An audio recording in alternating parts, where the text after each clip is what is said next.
What's going on, guys? This is Aaron from Departures Capital, and we're here with Danny Hugh, Head of Strategy and Operations for Neo Battery Materials. It's a pleasure to have you on today, Danny. How are you doing? Good. How are you?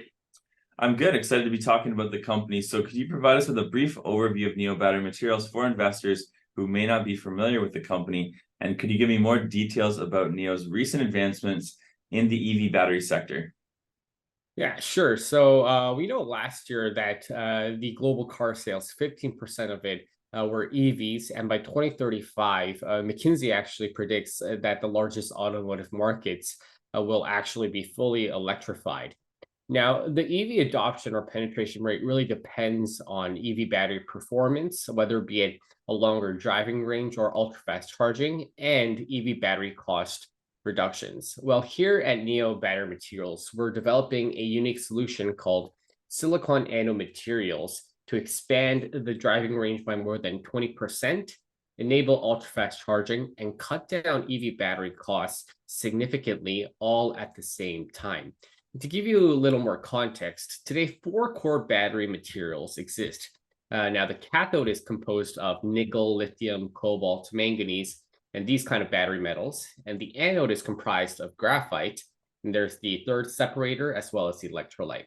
Now, today, virtually all batteries use graphite as their anode material.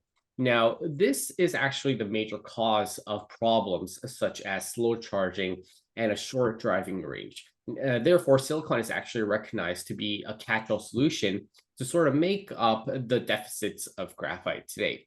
And to emphasize once more, silicon is the only viable, almost short-term and long-term solution that can increase the driving range and enable ultra-fast charging. And as a result, from 2022 to 2032, the silicon anode market faces the highest growth among all battery material components. Now, the market will be growing at 54% globally on a compound annual growth rate and 71% in the US in this same time frame. And the global market is expected to reach about 30 billion USD by 2032. Now, for Neo, over the past 2.5 years, with management and an engineering team from the largest battery manufacturers such as LG and Samsung, we have developed an energy efficient, cost effective manufacturing technology. And combined with being a first mover in the industry to use one of the cheapest silicon inputs, we are confident to say that we will be one of the lowest cost global producers, supplying silicon anodes that are 70 to 80% price reduced compared to competitors. So in terms of our commercialization pipeline, we have over 60 relationships established with global battery cell manufacturers, EV automakers, and to date, we're ongoing 20 plus active material evaluation for collaborative and strategic partnerships. And in South Korea, we are also in the initial phases to dig ground to construct our 240 tons per year commercial plant as well. So we have a clear commercialization strategy, and we're expediting this process to increase our testing pipeline as well at the moment. So Neo has recently established symbolic agreements and accomplished technology breakthroughs. Can you provide specifics about these achievements and outline your strategy to reach the next phase of advancement? Yes, so most recently, Neo has secured our first purchase order for 400 kilograms of Neo silicon anodes by an Asian chemical material company, and we have plans to supply this material over a 1-year period until August 2024. While the amount may be small, however, this serves as a symbolic agreement or a milestone achievement for the company due to the positive development of our products. Now, the purpose of this purchase order is for the customer to combine Neo's products with their materials to develop mixture anodes. So with our silicon and their materials for commercial level lithium ion batteries in various applications. Now, this customer is developing unique high performance materials for battery uses as well as other chemical uses.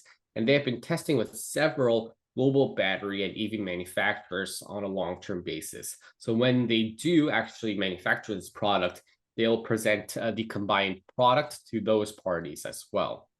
Now, a technology breakthrough has happened recently of improved coating capability, which increases our silicon anode performance. And this specifically has created the opportunity for this purchase order to happen. Now, to elaborate on this breakthrough, we have used new additives as well as other formulations to further stabilize the reliability of silicon's performance within the battery. Now, we've gone through several iterations to validate our formulations, and we have demonstrated over a 70% increase in life improvement compared to our previous samples. So with cheap additives and no material changes to the manufacturing process, we are still able to maintain the 70 to 80% cost reduced advantage compared to competitors. So NIO has also sent these optimized samples to battery and EV manufacturers for third-party testing. And to give you a little background, we're actively conducting testing with these global supply chain partners, and they're providing us positive feedback, commenting on the improvement of NIO's products and the potency of the products that will play a significant role within the lithium-ion battery itself. And this is the latest. This latest delivery is the fourth sample being sent to a global battery manufacturer, and also initial sample testing with other cell manufacturers as well. So to briefly give an outline of our strategy, to achieve the next phases of progress, we plan to do this by expanding our R&D capacity with more valuable human capital as well. So we secured 5 more battery professionals recently, and NIO is also in process to move to Gyeonggi Technical Park, located in Ansan Science Valley. So these are South Korean names, but Ansan Science Valley, short for ASV, this is a place recognized as sort of South Korea's next to Silicon Valley. Now, this place will have a larger facility so that we can increase our manufacturing and testing capacity.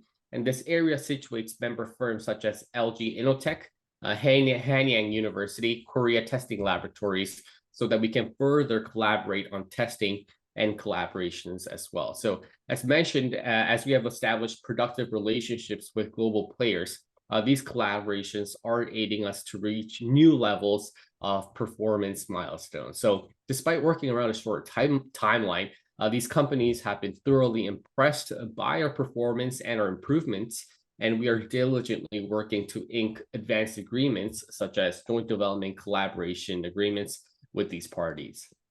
So we've heard NIO has been working with several companies in the supply chain to advance new product development. Can you elaborate on your collaboration with NanoReal, and could you provide what is also happening in-house for R&D and how that aligns with commercialization?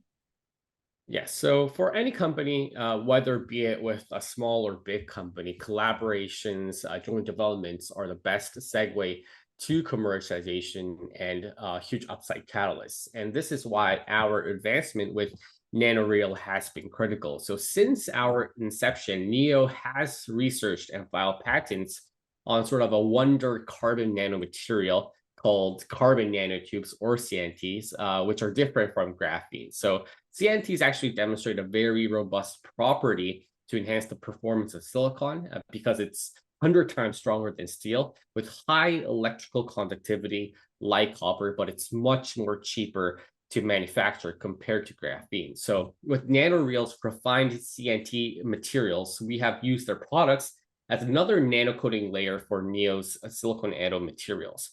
So we're creating this new product in our portfolio, and we are currently conducting preliminary testing to improve the cycle life and energy capacity as well.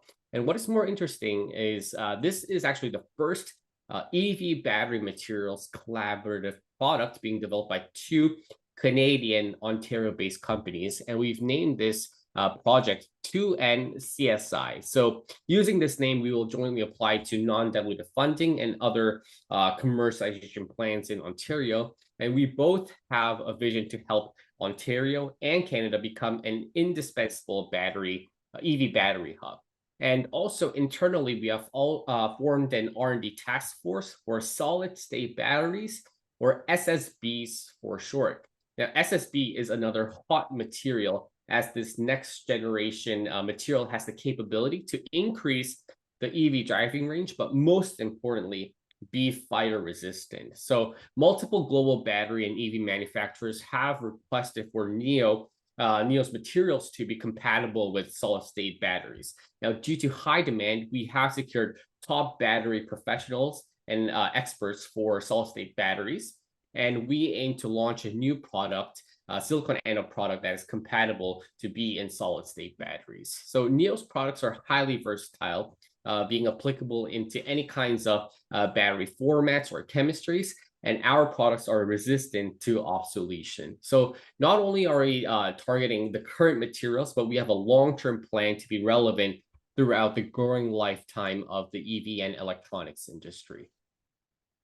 That's a great plan. So in addition to the first South Korean commercial plant, Neo has announced the intention to expand into Ontario as part of its North American expansion strategy. Could you provide insights into executing this expansion and share commercialization details? Yes. So we cannot emphasize enough, but Neo Battery Materials is an Ontario-based company, even though we do look Korean, and we love our province.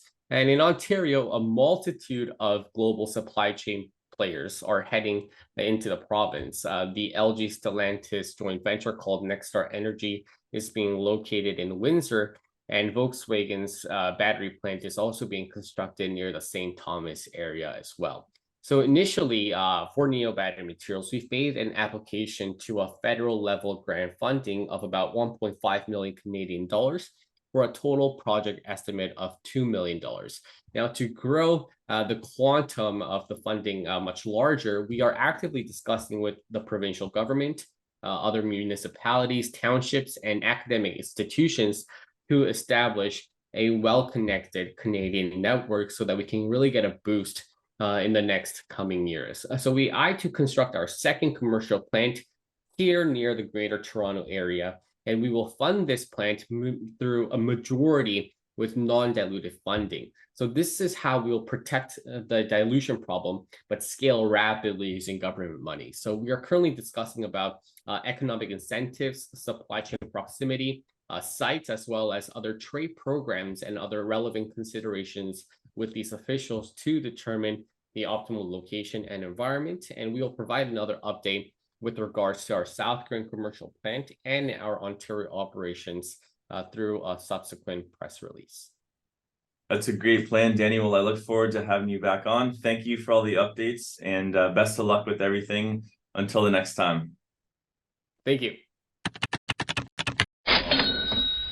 If you like these videos, kindly hit that subscribe button and the bell for notifications. Drop us a comment down below. We'd love to hear from you. And finally, always remember, Departures Capital is for information, education, and entertainment purposes only. Don't buy or sell a stock because you heard it on here. Buy or sell a stock because you've done your research, you've done your thorough due diligence, and you're making your own personal investment decisions for yourself. This video is not financial advice. Furthermore, this video may or may not have been sponsored by the companies that we've profiled within this video, and we may or may not own shares of any of the profiled companies in this video. If you want to know the full disclosure details, check the description down below, along with thoroughly reading our disclaimer. Thanks so much for watching, guys, and I look forward to seeing you in our next video.